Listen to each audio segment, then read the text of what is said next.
Good afternoon, everyone. My name is Ricardo Jefferson. I am the Student Loan Ombudsman for the District of Columbia. I work in the Department of Insurance, Securities, and Banking. I'd like to welcome you to our second event, the Higher Education Summer Series on financial aid and your student account. After today, we will have one more event in the series of three. The last event is called Being a Successful Virtual Student. And I encourage each and every one of you in attendance to register for that event. It's going to have some great tips on how to succeed as a virtual student. And in this environment, it's really important that you take advantage of that information. Just a few basic housekeeping rules. Participants are in listen mode only. I want to ask you to use the chat function to ask any questions and or communicate with panelists or participants. We will have a question and answer session at the end of the presentation. Just to see if things are working, would someone raise their hand in the chat room just to see if we can see that you're active out there? Will someone volunteer to do that for us? Thank you so much. So once again, my name is Ricardo Jefferson. I'm a Student Loan Ombudsman, and I'm so happy to have you here today. And I'm going to turn things over to our esteemed Commissioner, Rima M. Woods, who's going to give a few opening remarks today. Thank you. Commissioner Woods. Great. Thank you, Ricardo, and thank you for that introduction. I'm hearing an echo. Okay, it's gone. Great. Thank you, Ricardo. Good afternoon, everyone. I am Karima Woods, as Ricardo has stated, the Commissioner of the District's Department of Insurance, Securities, and Banking. And I'm so pleased to be here with you all this evening as we continue our summer higher education series. Last week, we kicked it off with what the fall semester will look like. We had a very robust conversation that involved a number of local colleges and also colleges and universities in the region. We had Howard University, the University of District of Columbia, Morgan State University, and also the University of Maryland. Very robust conversation, and we're continuing that conversation this week as we talk about the importance of financial aid and grant and scholarship applications for students this upcoming fall. But first, I want to just take a moment to thank our partners at the Office of the State Superintendent of Education. Special thanks to the district's Tuition Assistance Grant Program, DC TAG as we call it, and I know that we have Mr. McGee here with us as one of our panelists to talk more about the DC TAG program. And also the Education Opportunity Center, which is a federal TRIO program of the College Board. We want to thank them both for their participation and support. You all are in for a real treat this afternoon. As I mentioned, we have Mr. McGee with the DC TAG program. We also have Siobhan Whitman with Morgan State University. Siobhan was with us last week and did an amazing job in really kind of talking about what Morgan State is doing to prepare for the upcoming fall semester. As Ricardo has mentioned, we're hoping that you all return back with us next week as well as we talk about how to succeed as a virtual student. We think it's important that we get this information out there to residents, to families, as they are making very important life-changing decisions about higher education and the overall trajectory of students and families. With that said, we're here today to help you navigate the financial aid process and to ensure that you meet grant and scholarship requirements so that your student account is in good standing for the start of the new school year. And we know that that is very important. And so we want to make sure that we get all of the information out to residents regarding this very important subject. This subject is also of grave importance to the mayor as well and her administration. She values higher education as one of the best ways for residents to improve their lives, their families, and to transform their overall communities. There's a lot of research out there that suggests the importance of not delaying college enrollment. There could be considerable risk involved in completing post-secondary credentials in comparison to peers who enroll immediately after high school graduation. But we recognize that oftentimes some of that delay is contributed to financial aid. And so some families are in positions where they have to delay that decision because they may not necessarily have the financial aid package in place. And so we want to make sure that our students are prepared and ready and have all of the right information to make the necessary decisions. Even during this pandemic, I think it's absolutely important that you continue your education journey. Here at the DSB, we're committed to supporting you in your higher education pursuits, which is why we put together this series. And we hope if you did not participate last week that you get access to the videos to see the information that was shared. And we hope that you return and participate with us for our last session, as I mentioned, on the success of being a virtual student. With that said, if you have any concerns regarding funding for higher education and student loan debt management after this webinar, I want to make sure that you reach out to Ricardo Jefferson, who is our student loan ombudsman, and Ricardo will share his contact information with each of you. So with that, I just want to again thank you for participating in our webinar, and I will kick things back over to you, Ricardo. Thank you. Thank you so much, Commissioner Woods, for your heartfelt remarks. And again, we're very excited. I want to take this one last opportunity to pause and thank our partners at the Office of State Superintendent of Education and Morgan State University, specifically by name, Mr. Kenneth McGee and Ms. Siobhan Whitman, for coming together, working cooperatively to put together the information that they're going to share with you today. Siobhan Whitman is the director of the One-Stop Student Services Center called Their Essentials at Morgan State University. And also, as explained earlier, Kenneth McGee is the director of the DC Tuition Assistance Grant Program located in the Office of State Superintendent of Education. Without any further ado, I would like to turn it over to Ms. Whitman and Mr. McGee. Hello. Thank you so much, Commissioner Woods, and thank you so much, Mr. Jefferson. Thank you, Mr. McGee. It's been a pleasure to coordinate with you and collaborate with you.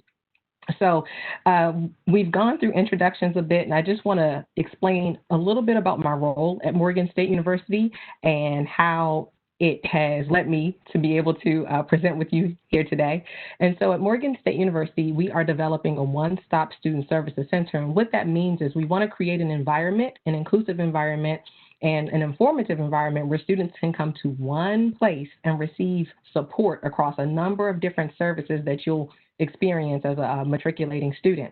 And so we support students with undergraduate admission questions or inquiries, financial aid, bursar, registrar, and the Office of Residence, Life, and Housing. So everything that is essential to your student journey and student success, we touch on. And so I'm really happy to share some information with you today about just knowing how to navigate your student accounts and financial aid, because those are really the cornerstone of a lot of your student experience. So Mr. Jefferson, if you could advance the slide for me, please.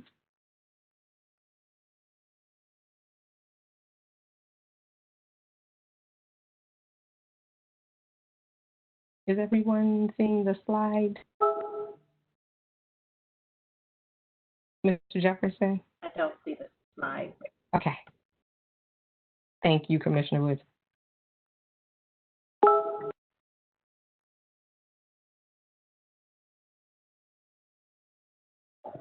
Ms. Whitman, can you see the slide? I see the welcome screen. Oh, it's not. So it's advanced on mine. I'm wondering if there's a delay. No problem. So it's just the financial aid programs.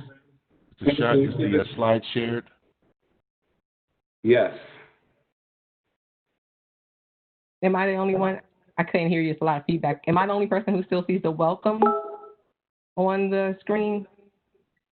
I see welcome. So I see the welcome on the screen also. Oh. Okay. So let's try financial aid program. Again. All right. So if we could just go back one, please. One slide.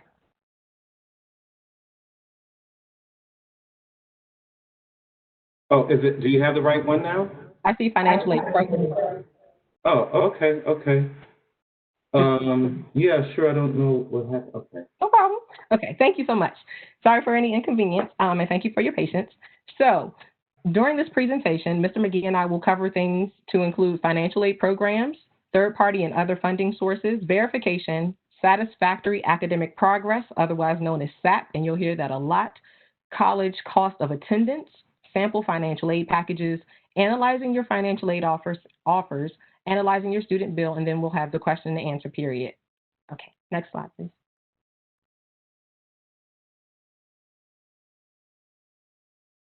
Okay, so Mr. Jefferson has organized a really helpful chart here that highlights a number of programs that are very specific to residents of the District of Columbia and some other supplemental organizations. I'm sorry, some other organizations that will provide supplemental funding if you apply. And so the very first one that's listed in the upper left-hand corner is a student aid website, studentaid.ed.gov, which is a really informative website. It gives you a lot of information about all of the aid types that are available to students. And if you want some sort of just informative place to go and research some questions or research topics that you've heard or keywords that you're hearing when you're talking to administrators at universities, that's a good place to go. I'm going to go left to right. And so to the right, he has the link for DC Tag. And I want to put a plug in for my colleague, and Mr. McGee, please feel free if you want to jump in right here to talk about DC Tag at all. But I want to highlight for anyone here today who has not applied for DC Tag and is a resident of the District of Columbia, the application deadline has been extended for a second time to Monday, September 7th. So you want to make sure that you complete your DC1 app. We also have the DC Merit Scholars Undergraduate Program, DC CAP Last Dollar Award, Thurgood Marshall College Fund Scholarships, United Negro College Fund Scholarships, and another one that I think a number of students may not be aware of, but is the Department of Employment Services Summer Youth Employment Program. They offer 75 Mayor's Opportunity Scholarships for students who participate in SYEP. And then there's another website for state vocational rehabilitation services. So there's just good resources here, and you'll be able to access this once the recording is shared. Just want to highlight these subjects. Thanks. And if we can move to the next slide.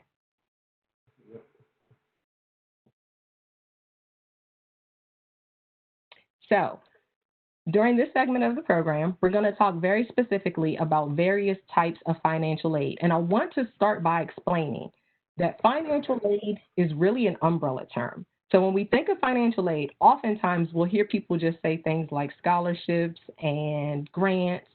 While those are forms of financial aid also includes federal loans or loans, self-help aid programs like work study, and we're going to list and go through these types of aid or financial aid programs so that you're more familiar with each of these individual programs.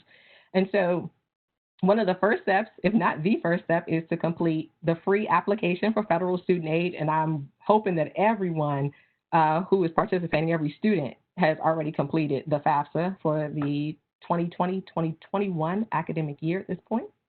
And when you complete the free application for federal student aid, otherwise known as FAFSA, you will be told, or your expected family contribution will be determined. And so they come up with that figure, or your expected family contribution, your EFC, based on a number of factors, but it's all based on the information that you, and if you're a dependent student, meaning you still depend on someone, if you're a dependent student, whatever your parents or whomever you depend on supplies in the FAFSA. So they will create or come up with the expected family contribution. And so that is the portion of your college cost that your family should be prepared to contribute. It doesn't always mean that that's exactly what you will be asked to contribute, but you should be prepared. So it's giving you a ballpark figure to say, all right, based on this financial information that we have about your family, the number of people in your household, the number of people who are enrolled in college, we're saying that you should be able to contribute about X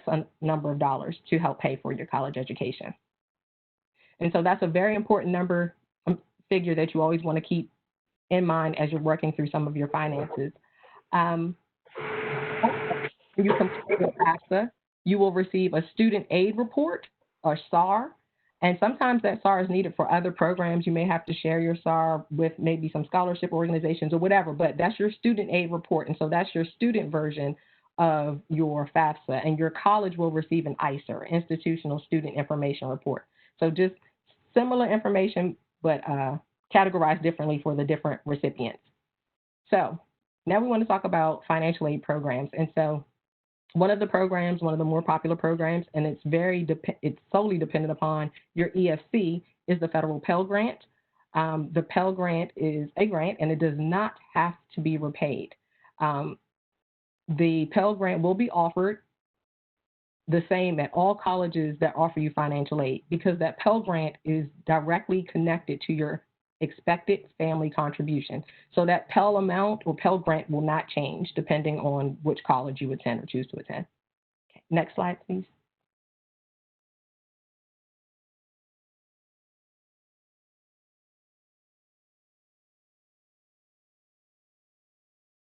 Mr. McGee, if you're muted. Okay, I apologize. One of the next grants is called the Federal Supplemental Education Opportunity Grant, or commonly referred to as SEOG. Now, the federal Pell Grant does not run out. We do not encourage you to apply for financial aid late, but if you do, you still can receive the federal Pell Grant. But if you apply early, you can be also considered as a Pell Grant student for this additional grant we have listed here. So even if you apply late this year, I'm going to encourage you to apply as early as possible in October for the next academic year, because again, you can receive additional monies by applying early from this program, and this one is limited by campus. Also, keep in mind too, if you get offered to participate in a mentoring program on college campuses, some federal programs also have additional financial aid just for participating in those mentoring programs. For example, as a person who worked in a financial aid office before coming to DC TAG, they would come to my office, knock on the door, and say, "What students do you have that are receiving a Pell Grant that have participated in our mentoring program?" And I give them the spreadsheet. They say, "Give them some grant money." So we go into your account and take off the loans. So any voluntary federal, like TRIO programs or student services programs that you can participate in as a volunteer on campus. Consider that, because some of them have additional federal funds to provide you with scholarships. But again, if you apply early, you can be considered for the federal SEOG grant, as well as the other programs on the campus. Now, loans are something as well that most students have to take out. Student loans, you can do a federal loan or private. We highly suggest you take out a federal loan. There's more flexibility on when you repay the monies. And also, if you run into until you're going to actually graduate from college or decide not to go anymore, you start making monthly payments. But it has a whole lot more flexibility involving options on repayment, as well as when you're in school for deferring payments. The Parent Plus loan is a loan a parent can take out on behalf of a student. And that's another option as well, too. What we always tell students is this. Some schools heavily rely upon students having loans in their parents' name and private loans as well, too. So as you're looking at schools and comparing schools, and we're going to do that later on in the presentation, you might want to at least consider at least one school that's not use that option, and ones that rely upon more on free monies as well. And we'll get into that a little bit more as we go along, and we'll look forward to questions on that as well, too. Next slide, please. Institutional scholarships are one where the school itself offers money from the school. It might be for your major, it might be because your GPA, but that's from the school itself, and these funds can be in addition to the other ones we're talked about already. Some offer monies from the school and some do not. The one thing to keep in mind is this: at some schools, you have to talk to the admissions office, person who actually accepted you to get into the school to get a scholarship. At other schools, it's the financial aid office. Other schools, it's the secretary of the academic department you're interested in. So please check with all three at your school. Once you've been accepted, ask your admissions officer, do they have additional scholarships you could be considered for? Always check with financial aid, but again, check with your secretary. At some schools, like for example in Atlanta, it could be the business officer who sits at the front desk at this College of Business. So check it there as well too. Federal work study to me is a hidden gem. It's a part-time job on campus. In most cases, sometimes you work off campus, maybe doing tutoring at a school, But the catch is they know that you are a student first and a worker second. So you will have an easy time to get off to go study for your tests and things of that nature. The other thing that really makes it a hidden gem is if you apply for financial aid the next year, but if we want you to apply every year, they don't count the money that you make in work study against you getting a Pell Grant the next year. We suggest that students who do get a Pell Grant consider working on campus during the school year and only work off campus during the summer and winter breaks. Some students might say, well, a local packaging company is paying $1 more an hour, but that money might count against you getting the Pell Grant the next year for $1 an hour. So that's why work study is another option to be considered there. Next slide, please. Ms. Whitman. Okay, thanks.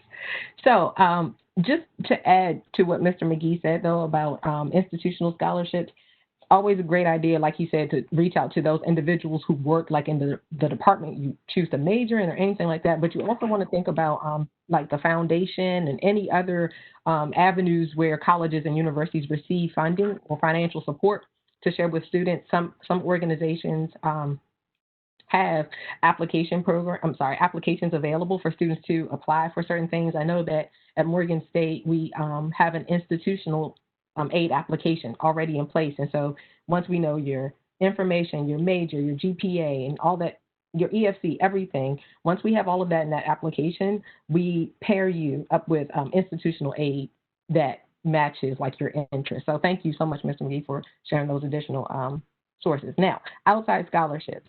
Outside scholarships are, I think, a critical point that a lot of people don't like to talk about or people get intimidated by, but it's an opportunity to reach out to organizations in the community to see if they're willing to contribute and help support those going to college, right? And so you can start your outside scholarship search in a number of ways. I know Mr. Jefferson, and he may share this later, he maintains an outside scholarship section of his website that lists scholarship opportunities for students. Students can reach out to like civic groups and organizations, sororities, fraternities, churches, different organizations literally look for ways to give people funding.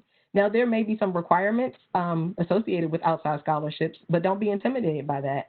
You know, if you have to write an essay as part of your application, just get prepared to do that. Don't limit your searches. I know on the screen that we shared earlier where we had different resources, there were 2 outside scholarship organizations there, and I know UNCF keeps a pretty good catalog of outside scholarships, and I think the Thurgood Marshall Scholarship Fund was another one. So those were just 2, but don't limit your search there. It's okay to, just Google it. I know this generation is so tech savvy. You guys do TikTok, you guys do everything, like technologically. So just go online and search a couple of things. Find out what organizations, like professional organizations, also give scholarships. So like if you want to be a broadcaster, you may want to look at the National Association of Broadcast Journalism, see if they're giving a scholarship. You want to just maximize your resources and connections, and you never know how applying for those scholarships could lead to some other type of connection down the line. Like Mr. McGee talked about that federal work study piece, how it's a hidden jewel. It's a very, very, very true statement. You may end up having a federal work study opportunity or something within a department, and you may be paired with a professor who's doing some type of research or something. So just what I'm saying is don't be intimidated by the search. There are outside scholarship opportunities out here to help offset what you may have to pay to attend college and university. Excuse me. Next slide, please.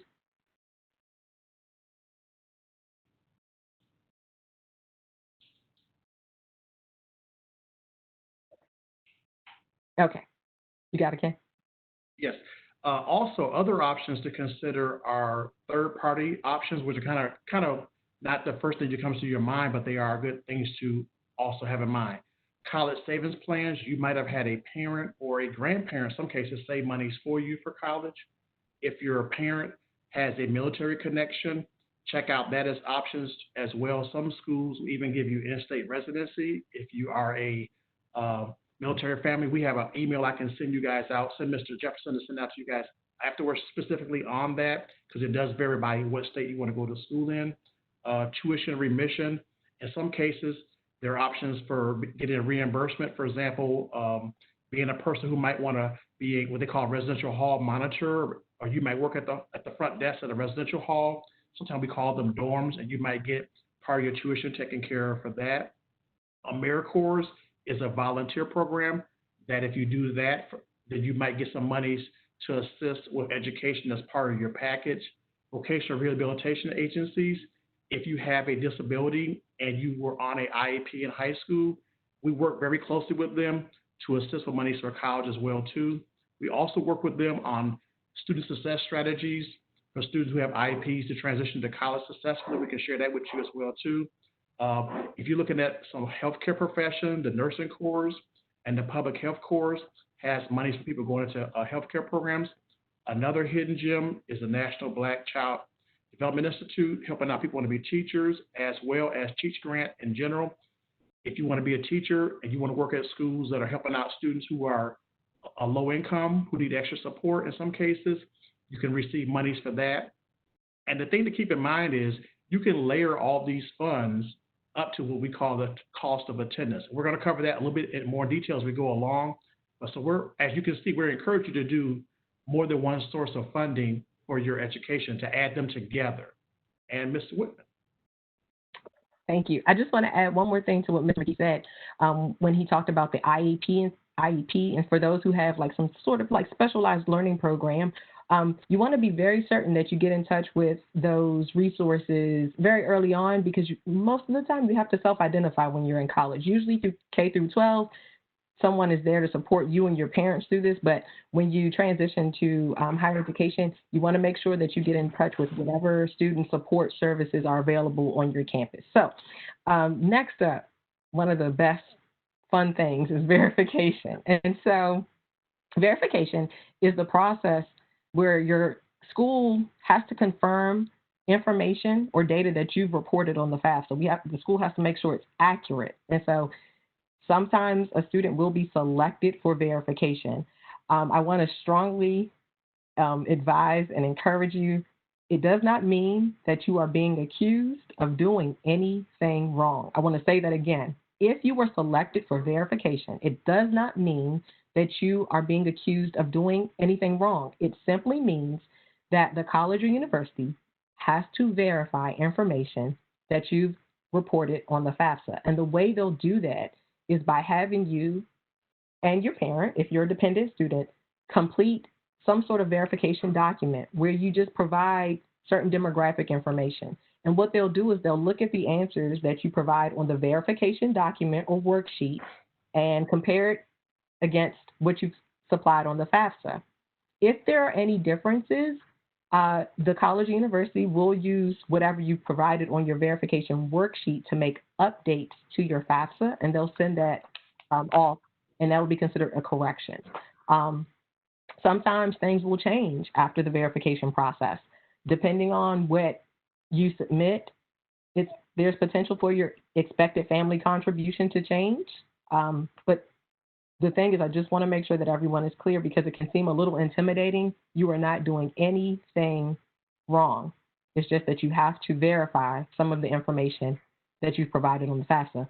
And if you do not complete the verification process, that inhibits or prohibits your application from being considered. So you really have to take it seriously and get all of the documentation that your financial aid administrator is asking for to complete verification. It's crucial. It's crucial. Next slide.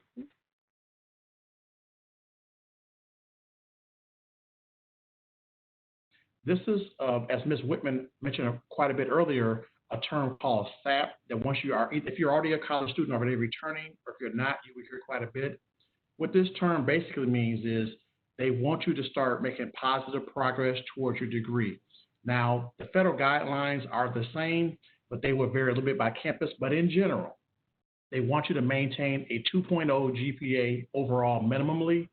And also, in general, they want you to at least successfully complete 67% or 2/3 of your classes. So the thing to keep in mind is when you're scheduling your courses, make sure you can manage the juggling of them and you don't drop a lot of classes and you do good, of course, overall. Some common errors that we see in financial aid we review appeals are, for example, taking too many classes together that are confusing. For example, a psychology class and a sociology class, I would not suggest you take together. They both are very heavy on memorizing terms, and some of them might be a little different or even quite the same. That can be confusing. Or, like, for example, taking a literature class that involves heavy reading with a history course, that's not always the best idea as well, too. So you want to try to balance out classes that are heavy on memorization with ones that are not. That way you can have enough time to study and pass everything successfully. So again, overall, a 2-point GPA and successfully pass at least 6 or 7% of your courses and don't drop too many classes. That's monitored every semester. The next thing is called maximum time frame. And what they're basically saying is they want you to graduate within 6 years of being in a 4-year school full-time and within 3 years of being a full-time student at a 3-year school. They monitor that. Now, at most schools, the way it works based on the federal guidelines are after 2 semesters, they will let you know officially if you've had any troubles with your grade point average or your completion rate or being in school too long. That's the way down the road. There is an appeal process. So if some of you are on the line right now and you run into this issue, don't let that stop you.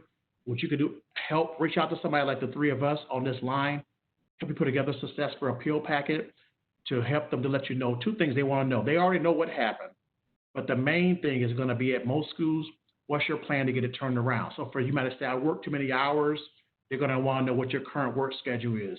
You want to answer as many questions as you can up front to give yourself a best chance to get the financial aid back and continue your studies. So don't let that stop you, but keep in mind, try to make as good a progress toward your degree as possible.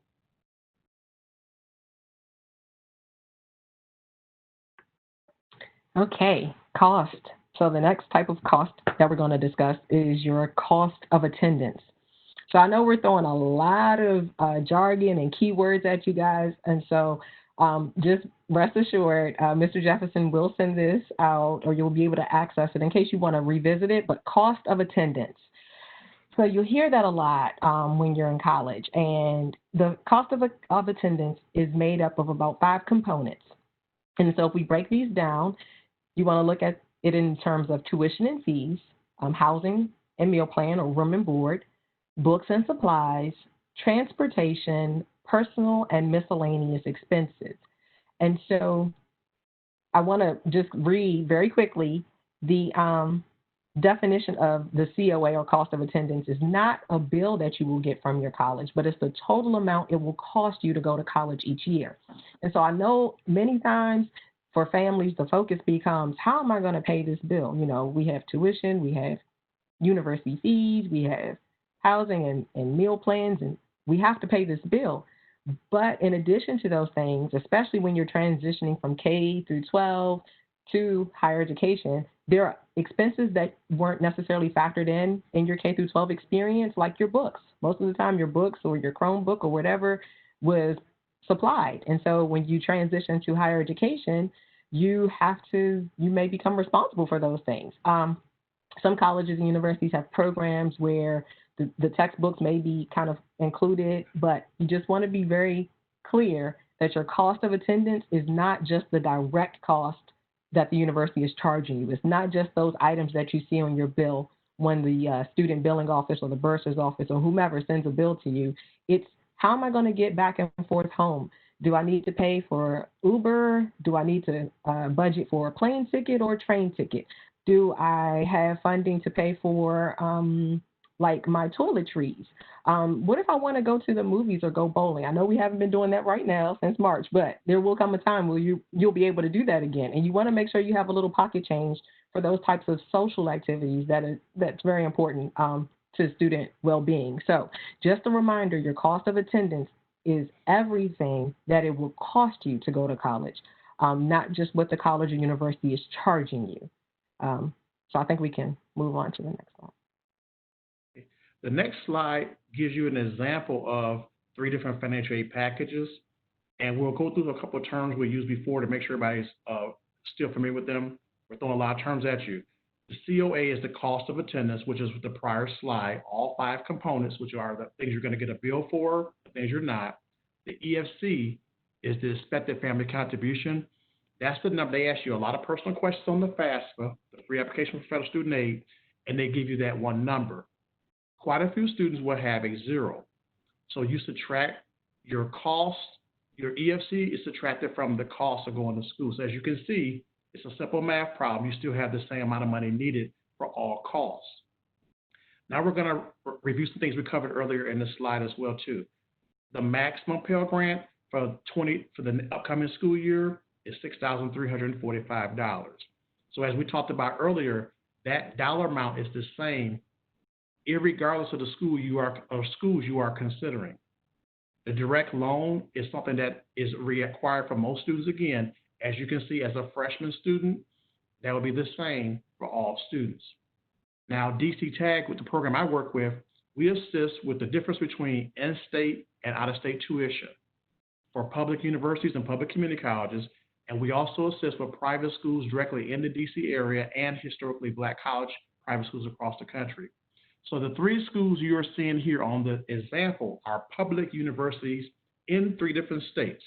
These are real schools that we actually assist students at, but they are in 3 different states. So as you can see, at one school, they charge out-of-state students $10,000 more for tuition. So that student got the whole $10,000. At the next 2 schools, they do charge out-of-state tuition that's higher than for people who are from that state, but it's not the whole $10,000 they charge. They charge less. That's why the student did not get the whole $10,000. Ms. Whitman talked about the importance of applying for local or outside scholarships. As you can see, the student did get one scholarship that was outside. Maybe they got it from a local organization, and they got the same amount. That's school money was sent to them to have the cost come down. Now, something called unmet need is how much more money you need in order to pay for schooling. As you can see, at the 3 different schools, the amount varies quite a bit. But if you go to the next slide, we can kind of drill down and show you how that works. Now we're getting to the bill itself.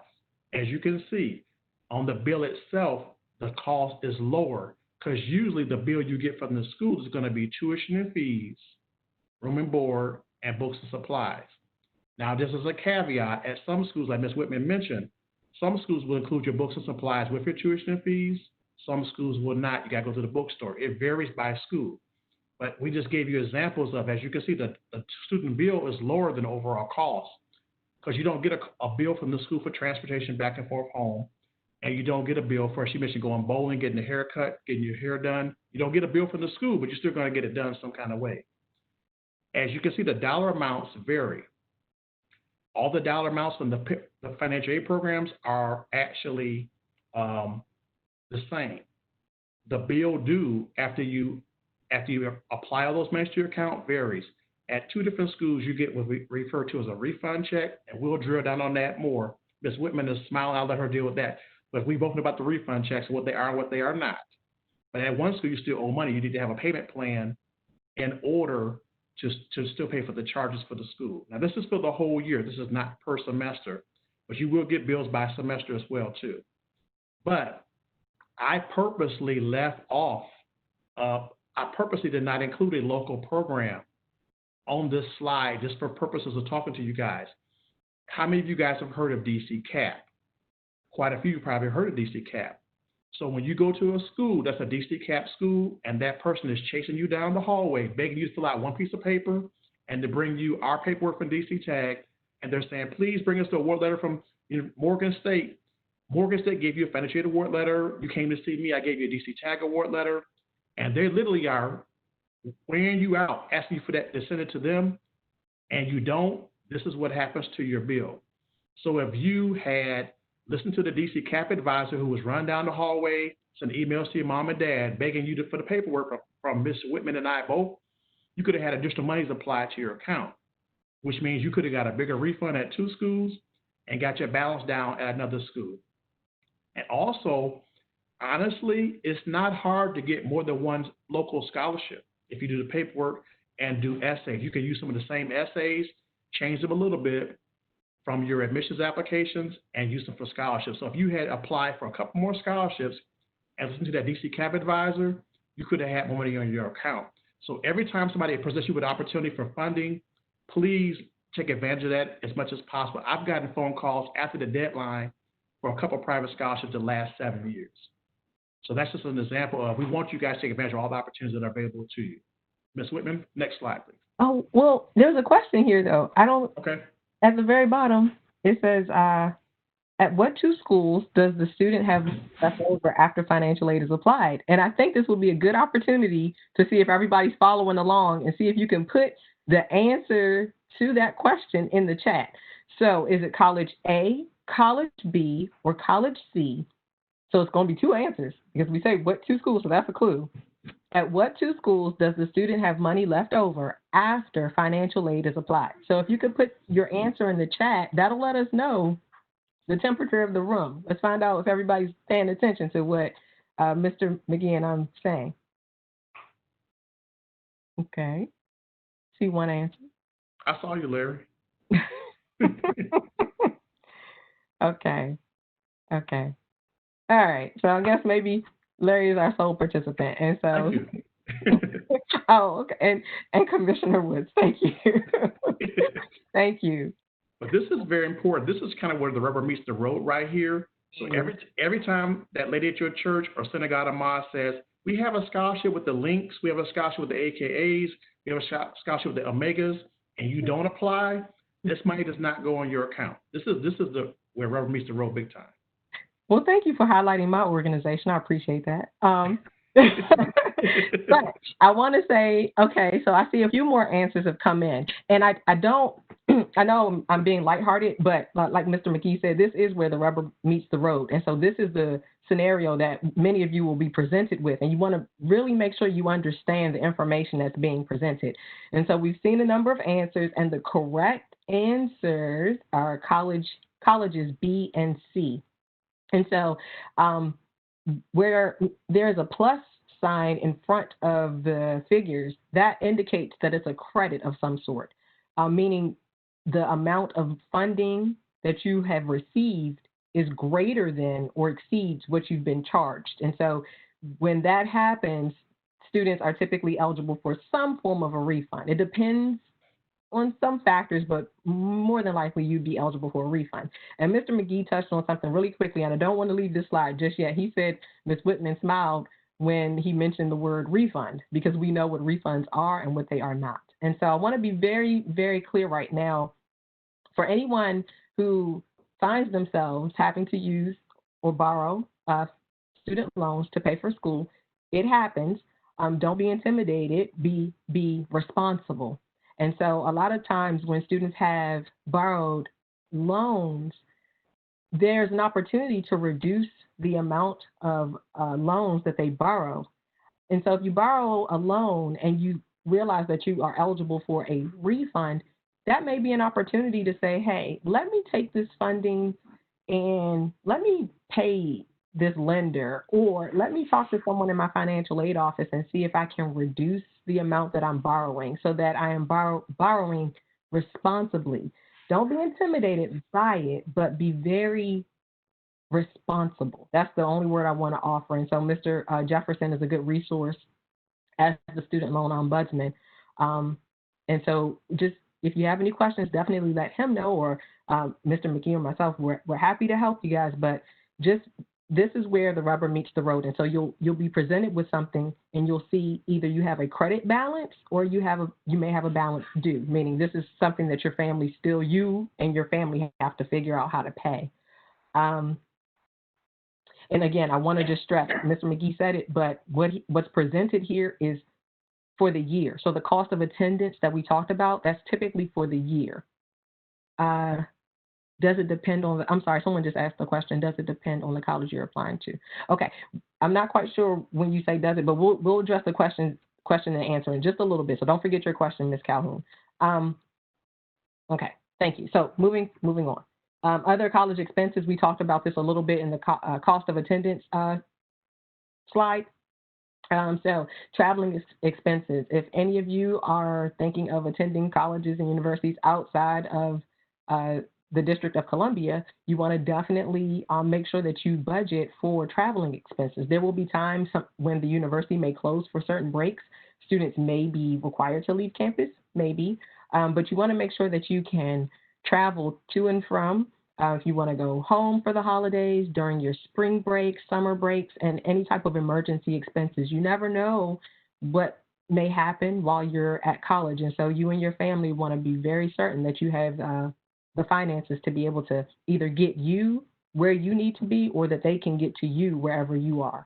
So that's something to keep in mind. And day-to-day expenses, you know, there are a few listed here: eating out, shopping for clothes, hair maintenance, hair done, nails done, everything did, as y'all say, snacks, stuff like that. You want to just make sure that you are factoring in other expenses outside of what the university charges you directly.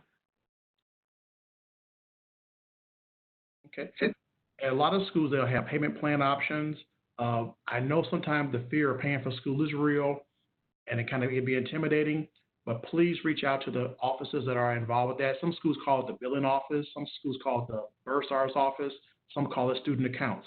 But find out what the office is called, and the earlier you reach out to them, they can break the payments into smaller ones. They might give you 6 payment options if you reach out earlier, and maybe 3 if you do it later on. So don't be intimidated by that. Find out how you can make it work. Academic departments, I mentioned that earlier, but at some schools, they don't handle scholarships the way Morgan State does. Morgan State does it in a very organized manner where they have a system-wide setup. You apply up front. And some schools, it's department by department. There are, I won't say the names of the schools, but there's one very popular option in Atlanta, Georgia. The secretary in the business department handles the scholarships in her desk with a paper application. Another very popular option in Virginia is handled by the political science department secretary. So I've actually called around for students to find that type of information out. So if your school does have an automated system, that's great. But if they don't feel shy to ask questions for people who work at the front desk in certain departments too. And of course, the financial aid office is the main source for financial aid options too. Next slide, please. Oh, we're already ready for questions. And so, having said that, are there any questions? I know that Ms. Calhoun was asking about if something depends on the college that you're applying to. I'm wondering if she's asking if all of the aid is impacted by the school where you apply to. I believe that's where she was going. And you guys did speak to that earlier. Ms. Whitman, would you like to take another whack at that question, explaining how aid may or may not be impacted by which school you choose to attend? Sure. And so, Ms. Calhoun, if we're on the same page and we're tracking with you, there are certain awards that will not change depending on where you attend college or university. And then there are some awards that will. So one of the earlier awards that we talked about that remains the same no matter what school you attend is the Pell Grant, and that is directly connected to your expected family contribution or your EFC. Other amounts or funding amounts that do not change are your, if you're eligible for federal student loans and things like that, those are predetermined by your classification, whether you're a first-year student, sophomore, junior, things like that, and if you're a dependent or independent student. Now, the funds that are subject to change, it could be any of the local scholarships per se. It depends on for instance, if you're eligible to receive DC TAG, it would depend on the difference between the in-state and out-of-state cost of tuition at the college or university that you plan to attend. That could have some variance. It could be different there.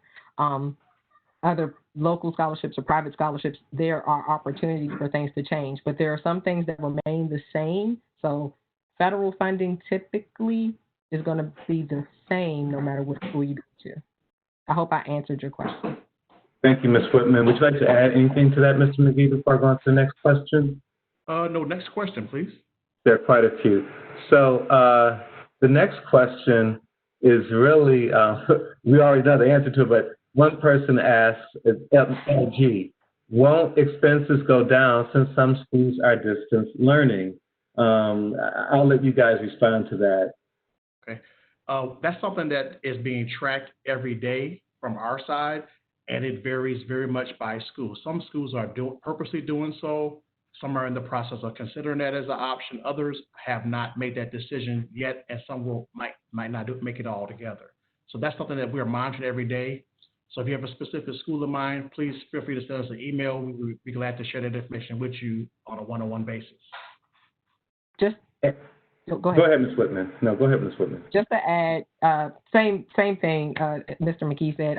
I can personally speak. I don't know if anyone here is going to join Bear Nation, but Morgan State has done a 15% reduction in our university fees because students won't be able to utilize some of the amenities and things that are associated with some of the university fees. So we have made a reduction in university fees, but not in tuition at this time. The next question is, and neither of you work for UDC, but a question asks, why hasn't my school set up a payment plan yet? That's something that varies very much by school as well, too. Also, depending on how enrollment is going, some schools will actually change things midstream. So please make sure you check your email on a regular basis, because that could change from week to week depending on the school and how enrollment is looking for them for the semester. Agreed. I would also add that, like Mr. McGee said, definitely check your email. I know everyone's overwhelmed because that's like the primary mode of communication right now, but also if your college or university has a page dedicated to COVID-related updates and things like that, you may want to check that regularly as well. They may have some frequently asked questions or things for students to reference there. And as a caveat to that as well, panel, wouldn't you agree that if payment plans are something that really interests students, that should be part of their school search process? So that if some schools typically do offer payment plans, that are no interest and that maybe they're not going to lock people out of their classes, those are good questions to ask up front when you're shopping for schools. Absolutely. Yes. And Mr. McGee said earlier, the earlier you contact the school, the better. Not to discourage you from doing it now if you haven't, but the earlier you contact them, the better, because you may have more time. If you contact them in March or April, you may have 6 months to work out a payment plan to help settle that balance versus 3 months. So, yes, thank you, Mr. Jefferson. I think it's also worth stating that sometimes some things are not always actively advertised by schools for any number of reasons. And so if you're really interested in the school and you don't see a payment plan, don't assume that it's an absolute impossibility. It may be a question of reaching out to the right resources, making those connections, being your best self when you do it, right? You always want to be professional and you want to be kind when you reach out to people and you're asking for information and assistance. I cannot emphasize it enough how important it is to approach the people in these offices with respect and kindness. It goes a whole lot further than walking into an office and yelling at people or talking about what someone gave to someone else. That is just not a recipe to be successful as a student. Yes. Thank you so much, Mr. Jefferson, for bringing that up. I know it sounds cliche, but your attitude does determine your altitude. So keep that in mind when you're engaging with administrators and your professors as well. But Mr. Jefferson just said something I really want this group to hold on to. Be very cautious about how you compare your financial situation with another student. Everybody's financial picture is very different, and so what one student may be eligible for, another student may not for various reasons. And Mr. McGee touched on that a little earlier when he talked about the SEOG grant and things like that. So I understand that you sometimes want to share, you talk to your friend about everything, but if you and your best friend decide to go to the same school and you guys don't receive the same financial aid package, there could be reasons for that. So just keep that in mind. And your friend may not even understand all the reasons. So getting information from other people about what they did or did not do, they may not always know the material information that made the difference. And so they're just not a good resource. Panelists, I would like to ask you guys to speak about something that's really, really, really important in the area of financial aid. Many students go out of their way to try to become independent. And I would like to speak to two things, really. I would like you to speak about how the independent status adds additional debt burden in terms of the unsubsidized loans in the long run, and how that may not be the best strategy. You do what you have to do, but just caution people, just speak, if you would, about what it means to be dependent versus independent. What are the classifications, how it occurs, and even people who become independent, how they may still find themselves in a difficult situation because of the increased debt burden. Yes. For students who are applying for financial aid through, of course, the FAFSA and other programs as well, like DC TAG, basically being an independent student changes everything. Most students who live at home with their parents or one parent will be considered to be dependent. The FAFSA has done a good job of asking questions to try to determine who is dependent, who's independent. So, and if something has happened that is very unfortunate, for example, incarceration of both parents, abuse or neglect, if that really is your situation, you can become independent. Or if you have a child of your own that you provide 51% of the support for, or if you've been a veteran in the military. So usually something had to happen in life that might not be the most pleasant thing to happen to be independent, but be very careful about certain schools that are quick to make you independent, because like Mr. Jefferson said, they are sometimes being somewhat lenient to increase how much loan money you can borrow in your own name. So that does not become a benefit for you. If you are from a parent and family setup where you already receive the Pell Grant, and you get the maximum amount we showed on the screen earlier, you would not receive additional Pell Grant monies if you become independent. That would be the same. The game changer is additional loans, because independent students can borrow more loan money in their name than dependent students.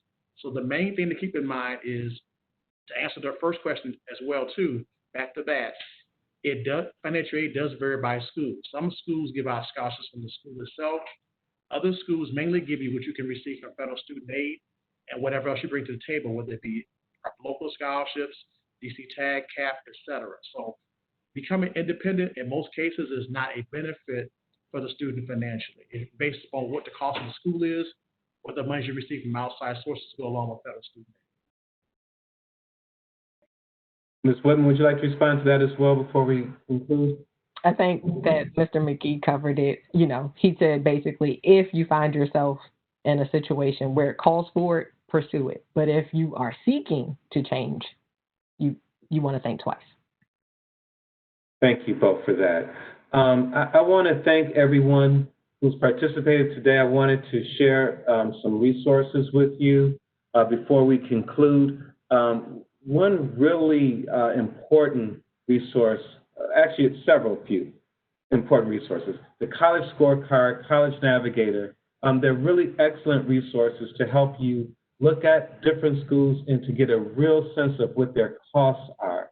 You really want to spend time analyzing the cost of the school before you get there so that you can make an informed decision. But there are also links here for folks who are looking at possibly transferring schools or taking classes online to be successful at that. You also want to make sure that you have the link to contact me and to go through my website to find other resources. Also, if you're a young man, make sure that you're registered for the selected services. That was up there as well. Again, my contact information is available. I want to thank each and every one of you for tuning in this afternoon. In our second event, I really want to give a heartfelt thank you to our presenters, Ms. Siobhan Whitman and Mr. Kenneth McGee. They both are just a consummate professionals. They know their stuff. They know what they're doing. They are committed to helping you, and I am committed to helping you. And please, please, please share this information. Add us to your contacts, and do everything that you can do to take advantage of free money and also reduce the need to take any borrowed money. I want to thank everyone, wish you a great evening, and I hope to see each and every one of you next week at our final series, Being a Successful Virtual Student. Good night, everyone.